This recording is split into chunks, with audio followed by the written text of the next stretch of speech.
Oke kabajamtootaa fi jaallatamtoonni hordoftoonni chaanala yuutuubii Imraa Oromoo app baga nagaan gara chaanala yuutuubii Imraa Oromoo appitti dhuftanii chaanala kana subscribe, like, share gochuun akka hin daganneen isin jecha.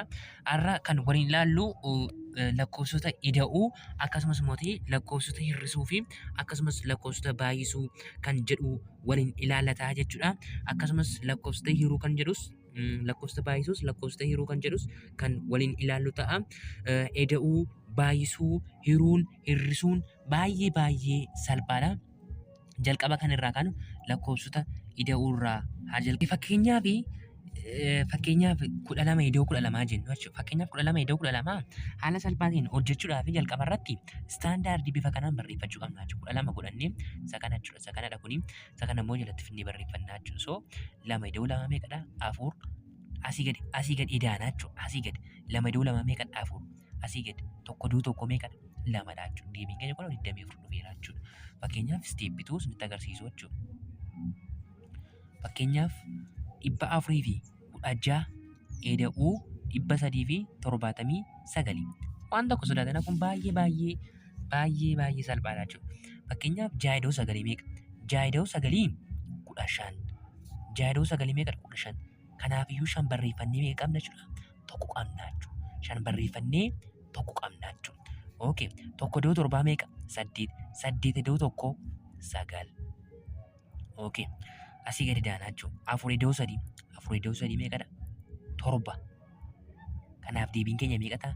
795 dhufaa jechuudha. Okay, fakkeenyaaf isteeppii 3 irratti jechuudha yookaan immoo dhaawwata yookaan tarkaanfii sadaffaa irratti fakkeenyaaf 254 ida'uu 164. Ida'uu keessatti asuma agarsiisum jennee daanaa jechuudha. Asii gadi daana. Jalqaba irratti asii gadi daanaa jechuudha. 4 ida'uu 4 asii gadi ordarii isa qabanne yookaan immoo tartiiba isa qabanne jechuudha. So 4 ida'uu 4 meeqadha? 8. 6 ida'uu 5 meeqadha? 11. 11 immoo maal ta'e? Lakkoofsa 2 ta'e jechuudha. Kun lakkoofsadha kunis lakkoofsadha jechuudha. As keessaa tokko qofa fudhannaa jechuudha. Kanaafiyyuu isa kana barreeffannaa jechuudha. Isa dhumarratti argamu barreeffanna yeroo hundumaayyuu 11 dhabanii egaa 11 taanaan isa kana barreeffannaa jechuudha. Isa karaa dhumaatti argamu isa karaa mirgaatti argamu jechuudha. Isa kana barreeffannee isa kana immoo hin kaa'annaa jechuudha. Okay. 2 ida'uu 1 meeqadha? 2 ida'uu 1 3. 3 ida'uu 1 4 ta'a jechuudha. Deebiin keenya meeqa dhufaa? 418 dhufaa jechuudha. Okay. Inni biraan immoo lakkoofsota hir'isuudha. Hir'isuu jechuun lakkoofsa tokkorraa lakkoofsa tokko hir'isuudha jechuudha. Kanaafiyyuu fakkeenyaaf 7 hir'isuu 2. 7 hir'isuu 2 meeqadha? 5. Because yookaan sababni isaa 5 ida'uu 2 meeqadha? 7dha jechuudha. Kanaaf 7 hir'isuu 2 meeqadha? 5. 8 hir'isuu 5 meeqa? 3. Akkamitti 3 dhufe? 3 ida'uu 5 8 dhufa waan ta'eef. Kanaafiyyuu deebiin keenya meeqa ta'a? 35 dhufaa jechuudha. Okay, asirratti sirriitti dhaggeeffadhaa isteeppituu irratti 64 hir'isuu 47. 4 hir'isuu 7 yoo jenne okay, 4 hir'isuu 7. 4 irraa 7 hir'isuu hin dandeenyu. Kanaafiyyuu isa kanarraa liqeeffannaa jechuudha. Kanaafiyyuu lakkoofsi tokko lakkoofsi tokkorraa liqeeffanne jechuun immoo 10 liqeeffanne jechuudha. Fakkeenyaaf 4 hir'isuu 7 hin danda'amu inni. Kanaafiyyuu asirraa tokko liqeeffanna 6 irraa gaafa tokko liqeeffannu meeqa nu dhufaa? 4 minii kun 14 ta'a jechuudha. Asirraa meeqa liqeeffanne? Tokko liqeeffanne. Tokko liqeeffanne jechuun 10 liqeeffannee jechuudha. As meeqa qabna? 4. 10 ida'uu 4 meeqadha? 14 nuuf kennaa jechuudha. Kanaafiyyuu 14 hir'isuu 7 meeqadha? 7. Inni kun immoo meeqa ta'e? 6 ture minis 5 ta'a jechuudha. Maaliif sila tokkorraa liqeeffanne egaa? Birii 6 qaban ture. Biriin tokko gaafa irraa liqeeffadhu meeqatti hafe? 5tti hafe jechuudha. Kanaafiyyuu 5 hir'isuu 4 immoo meeqadha? Tokkodha jechuudha. Kanaaf deebiin keenya 17 ta'a. Al tokko irraan isiniif deebi'a. 64 hir'isuu 47. 4 hir'isuu 7 hin danda'amu. Kanaafiyyuu asirraa tokko liqeeffannaa jechuudha. Lakkoofsa sattaanuu irraa tokko liqeeffanna. Kanaaf tokko gaafa asirraa liqeeffannu inni kun 5 ta'a. Tokko liqeeffanne jechuun 10 liqeeffannee jechuudha. Seera hir'isuu kana keessatti kana qabadhaa. Lakkoofsi tokkorraa tokko liqeeffadhee jechuun 10 liqeeffadhee jechuudha. Kanaafiyyuu asirraa meeqa liqeeffanne? Tokko liqeeffanne jechuun meeqa jechuudha? 10 liqeeffanne jechuudha. Kanaafiyyuu 10 ida'uu 4 meeqadha? 14. 14 hir'isuu 7 meeqadha? 7. Asitti meeqa ta'a? 5. 5 hir'isuu 4 meeqadha? 1. Deebiin keenya meeqa ta'a? 17 ta'a jechuudha. Okay, steepii 3 yookaan immoo tarkaanfii sadaffaa irratti 127 kan akkasumattuu illee deebisuu dandeessu garuu akkaataa inni itti hojjetamu waliin ilaallaa jechuudha. Booda mana 10,000 mana 100,000 yoo isiniif kenname hojjechuu dandeessu yoo kun isiniif galee jechuudha. Kanaafiyyuu 100 hir'isuu meeqaa? 27 lalaamman. 0 hir'isuu 7 hin danda'amu. 0 irraa gonkumaa 7 hir'isuu hin danda'amu. 7 hir'isuu 0ti malee 0 irraa akkamitti 7 hir'ifama hin danda'amu. Amma 0 irraa 2 hir'isuu hin danda'amu. Kanaafiyyuu maal gochuu qabna kan? Kun jijjiiramuu qaba jechuudha. Lakkoofsa biraatti jijjiiruu qabna. Haalaan wal fakkaataa ta'een jechuudha. Kun meeqatti jijjiiruu qabna? Kun meeqa ta'a? 99 ta'a jechuudha. Kun immoo 26 ta'a. Akkamitti dhufe kun? Kanarraa tokko hir'isnaa kanarraas tokko hir'ifnaa jechuudha. Wal qixxeeffannaa jechuudha. Akka nuuf ta'utti. 100 hir'isuu tokko meeqa? 99. 27 hir'isuu tokko meeqadha? 26. Maaliif akkas goone? Akka nuuf hiramu, akka nuuf tamacha'ee yookaan akka nuuf akka salphaa ta'een hiruu hir'isuu dandeenyutti jechuudha. 100 hir'isuu 27 deebii nuti argannuu fi 99 hir'isuu 26 deebiin nuti argannu tokkodha jechuudha. Mala kana qabadhaa. Yoo 00 ta'e yoo lakkoofsi dijitii mana keenya dhumaan sun 0 yoo ta'e jechuudha lakkoofsa tokko irraa hir'isnaa jechuudha. Lakkoofsa tokko irraa hir'isnas jalarraas lakkoofsa tokko irraa hir'isnaa jechuudha. Kasaan deebii keenya argachuudha jechuudha. Kanaafiyyuu 99 meeqadha? Meeqa 99 hir'isuu meeqa? 26. 9 hir'isuu 6 meeqadha? 9 hir'isuu 6. 9 hir'isuu 6 gaafa goonu meeqa arganna jechuudha? 3 arganna jechuudha. Asirraa meeqa? 9. 9 hir'isuu 2 meeqadha? 7. Kanaafiyyuu deebiin keenya meeqa ta'a jechuudha? 73 argannaa jechuudha. Kanaaf deebiin keenya 73 ta'a jechuudha. Kaalkuleetarii keessa galchaa ilaalaa yoo barbaaddan 100 hir'isuu 27 meeqadha? 73. Nuummooti 100 hir'isuu 27 kallattiidhaan yeroo waan nuuf tamacha'u deebiin hin tamacha'u waan ta'eef 0dha waan ta'eef jitiin mana dhumaasaa gara lakkoofsa biraatti jijjiira. Kunis lakkoofsa tokko irraa hir'isnaa jechuudha. Kanaaf 100 hir'isuu tokko 99 dhufa, 27 hir'isuu tokko 26 dhufa, 9 hir'isuu 6 3 dhufa, 9 hir'isuu 2 immoo meeqa dhufa? 7 dhufa jechuudha. Hir'isuun kana fakkaataa inni biraan immooti baay'isuutti adarbinuu jechuudha. Lakkoofsota baay'isuu fakkeenyaaf 56 baay'isuu 9 jenna. 56 baay'isuu 9 kan dijitii tokko ilaallu jechuudha. Kun meeqadha? Lakkoofsa tokko waan ta'eef dijitiin isaa tokkodha. 9 jechuun lakkoofsa tokkodha. 59 baay'isuu 6 sirreessinee barreessinu. 56 baay'isuu 9. 56 baay'isuu 9 kana sirreessinee barreeffannu.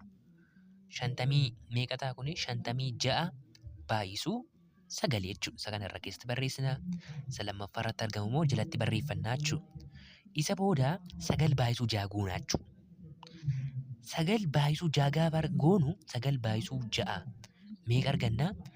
54 lakkoofsonni jechuudha.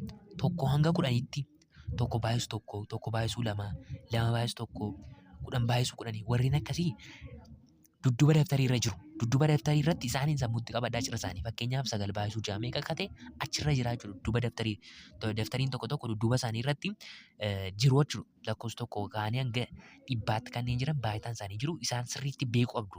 Sammuu keessatti qabachuu qabdu jechuudha. Isaaniin sammuutti qabadhaa jechuudha. Kanaafiyyuu 9 baay'isuu 6 meeqa nu dhufa? 54 nu dhufe jechuudha. Gaafa 54 dhufu amma mana barumsaatti hin dhageessu yoo ta'e kana kaannee isa kana immoo qabna. Gaafa jedhan akka kun inni akkasii akka isin dogoggorsine jechuudha. Kana kaannee kana qabnaan akka beektaa kan isin fakkaata. 9 baay'isuu 6 meeqa dhufe? 54 dhufe jechuudha.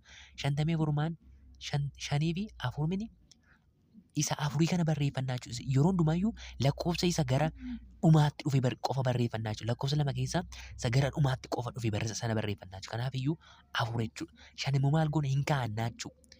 Isa gara dudduubaatti dhufe yookaan isa gara dhumaatti dhufe lakkoofsa ta'e tokko qofa isa qofa barreessine isa tokko sana immoo hin kaa'annaa jechuudha. 5 hin kaa'annaa jechuudha.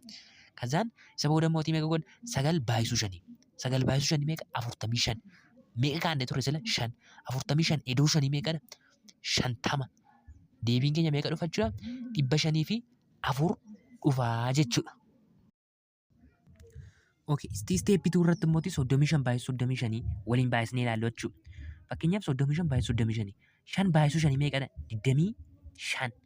5 barreeffannee meeqa qabna? 2 qabna. Lakkoofsa karaa dhumaa irratti jiru barreeffannaan jedhe. Isa kana immoo qabnaa jechuudha. Lama qabnaa jechuudha. Wal duukaa 25 yoo jedhee barreesse hin danda'amu. Kun seera baay'isuuti.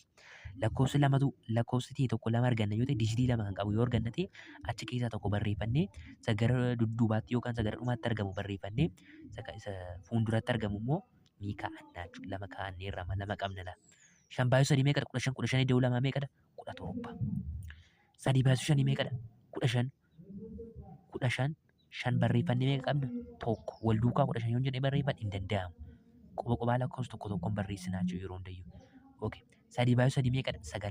9 iddoo tokko meeqadha? 10. Shan asuma gadi qubaatti asii gadi daanaa jechuudha. Shan bira lakkoofsi tokko iyyuu hin jiru waan ta'eef shan asii gadi. 7 ida'uu shanii meeqadha? 7 ida'uu shanii meeqa argannaa? 12 argannaa jechuudha. Tokko ida'uu 0 meeqadha? 0. Tokko ida'uu 0 tokko ida'uu tokko 2. Isii kana buna qophaatee isii gadi jirtu waan isii gadi buufannaa deebiin keenya meeqa argannaa? 1,225 argannaa jechuudha. Okay, lakkoofsa kaanis bifuma kanaan baay'istanii argachuu dandeessu. Yoo isiniif hin galle immoo guyyaa biraa viidiyoo biraatiin isiniif isin barsiisuu nan danda'a jechuudha. Garuu baay'isuun baay'ee salphaadha. Isteeppiiwwan lama amma sanatti agarsiise kana fayyadamtanii baay'isuu dandeessu. Fakkeenyaaf 35 baay'isuu 5 5 baay'isuu 5 25 dhufannee 25 finnee cinasaa finnee as ka'anii barreessuun ni danda'ama. Achi keessa lakkoofsa tokko qofa fudhannaa. Isa booda immoo tokko kaa'annaa. Isa booda 5 lama immoo hin kaa'anneen jedhe. Kasaan 5 baay'isuu 3 15 ida'uu 2 meeqa arganne? 17. 17 isa kanas xumurannaa jechuudha. Isa booda 3 baay'isuu 5 15 5 barreeffannee tokko qabnaan jedhe. 3 baay'isuu 3 9 iddoo tokko meeqadha? 10dha. Isa booda sii gadi immoo cira isaanii walitti hidhuudha jechuudha. Kana jala lakkoofsi tokko waan jirreef kun 5 ta'ee kun 2 ta'a. 2 barreeffannee tokko qabna. Tokko ida'uu 0 0dha. Tokko ida'uu 0 tokkodha. Tokko ida'uu tokko meeqadha? 2dha. Tokko siima kana gadi buufna. 1,225 bifa kanaan argachuu dandeenya. Inni biraan lakkoofsa hiruutti haa dabarru jechuudha. Okay, inni biraan lakkoofsa hiruudha. Lakkoofsa hiruudhaan duratti isteeppiiwwan kana beekuu qabna jechuudha. Jalqaba irratti lakkoofsa hiruudha. Erga lakkoofsa hirreen booda immoo ni baay'isna. Erga baay'isnee booda immoo ni hir'isna. Erga hir'isnee booda immoo lakkoofsa sana asii gadi buufachuudha jechuudha. Isteeppiiwwan gurguddoo kana gonkumaa akka hin daganne jechuudha. Tokkoffaan hiruudha. Lammaffaan baay'isuudha. Sadaffaan hir'isuudha. Afuraffaan immoo asii gadi buufachuudha jechuudha. Fakkeenyaaf 457 hiruu 3 kana waliin ilaalla. 457 akkasitti barreeffannaa jechuudha. Raadikaala jala galchinee barreeffannusti. Kun mallattoon kun raadikaala jedhamte jechuudha. So lakkoofsa gara jalqabaatiin jiru. Lakkoofsa jalqabaa yookaan immoo isa gara bitaatti argamu raadikaala keessa finnee as keessa finnee galchinee barreessinaa jechuudha. As keessatti finnee galchinee barreessinaa jechuudha. Lakkoofsa karaa isa lammaffaatti argamu yookaan immoo isa karaa mirgaatti argamu jechuudha. Isa karaa mirgaatti argamu asii finnee raadikaalaan alatti finnee asitti dhufnee barreessinaa jechuudha. Asitti barreessinaa jechuudha. So lakkoofsi kun meeqadha? Tokko qofa jiramni tokko qofa maal jechuudha? Dijitiin isaa tokkodha jechuudha. Lakkoofsi kun immoo dijitii meeqa qaba? 1 2 3 dijitii 3 qaba jechuudha. Kanaaf iyyuu kun meeqadha? Dijitii tokko qofadha. Asiis dijitii tokko qofa dhufnaa jechuudha. Kanaaf 4 hiruu 3 goona jechuudha. 4 hiruu 3 goona. 4 3 meeqaan caala? Tokkoon caala. Kanaaf iyyuu 4 yoo 3 hiramuu ni danda'a. Fakkeenyaaf utuma 4 hiruu 4 yoo ta'e tokkoon ta'u tokko ta'a jechuudha. Lakkoofsi kamiyyuu mataa isaatiif hirameen tokko ta'uu danda'a. Kanaaf iyyuu 4 immoo 3 ni caala. Kanaaf iyyuu 4 hiruu 3 gaafa goonu tokko argannaa jechuudha. Seera hiruu keessatti kan isin beekuu qabdanii tuqaa minaaminee kan jedhu isan fudhannu. Lakkoofsa guutuu ta'e qofaadha kan fudhannu. Fakkeenyaaf 4 hiruu 3 koo tokko exactly tokko dhufu. Tokko tuqaa minaaminee dhufa. Isa dhiisaa tokko tuqaa minaaminee sana fudhannus akkasiin. 4 hiruu 3 tokko dhufa. Tokko baay'isuu 3 meeqadha? 3 4 hir'isuu 3. Jalqaba irratti maal godhe? 4 hiruu 3 hiruudha. Hiruudha seerri tokkoffaa mini. Nan hiree meeqan argate? Tokkoon argate. Isa booda mootii baay'isuu. Tokko baay'isuu 3 kunuu nan baay'ise jechuudha. Amma maal gochuudha? Hir'isuudha jechuudha. Kanaaf iyyuu maal hir'isaa? 4 hir'isuu 3 godha. 4 hir'isuu 3 meeqan argadhaa? Tokkoon argadhaa jechuudha. Ilaalaa gaama.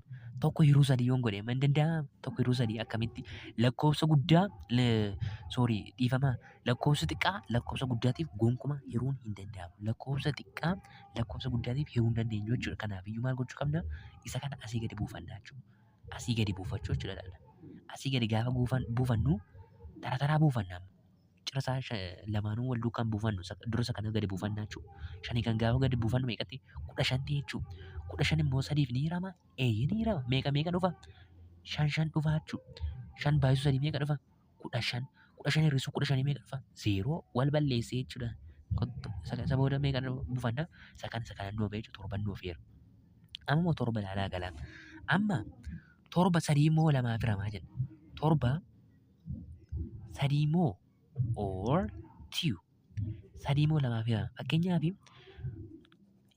torba hiruu sadii lama yookaan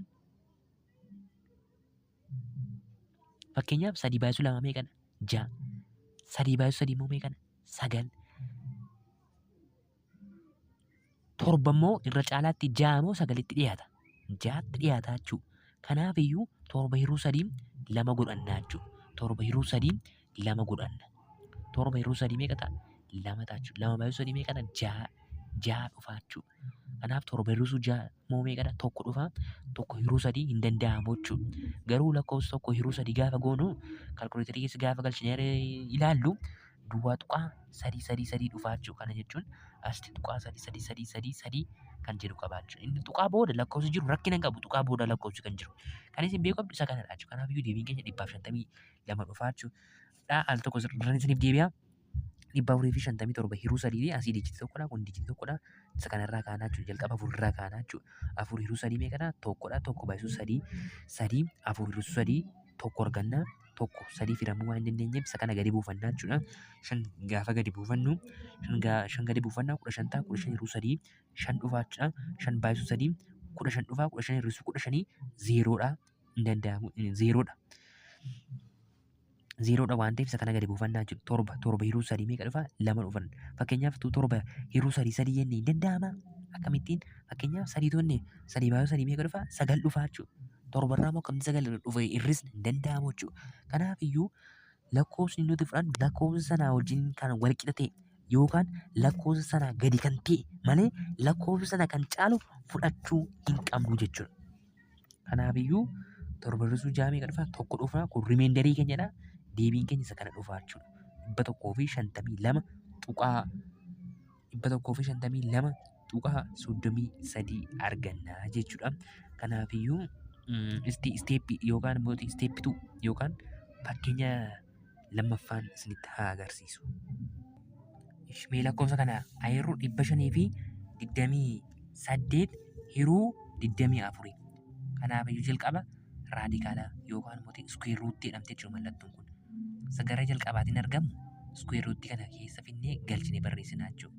Kunis meeqa 500 fi 28 sagara alaatti argamu immoo sagara mirgaatti argamu kana immoo asirratti haala isaarratti finnee barreeffannaa jechuudha. Hundumaayyuu bifa kanaan barreessinaa jechuudha. Kun dijitii meeqadha? Tokko lama dijitii lama qaba. Kun immoo dijitii meeqa qaba? Tokko lama sadii dijitii sadii qaba jechuudha.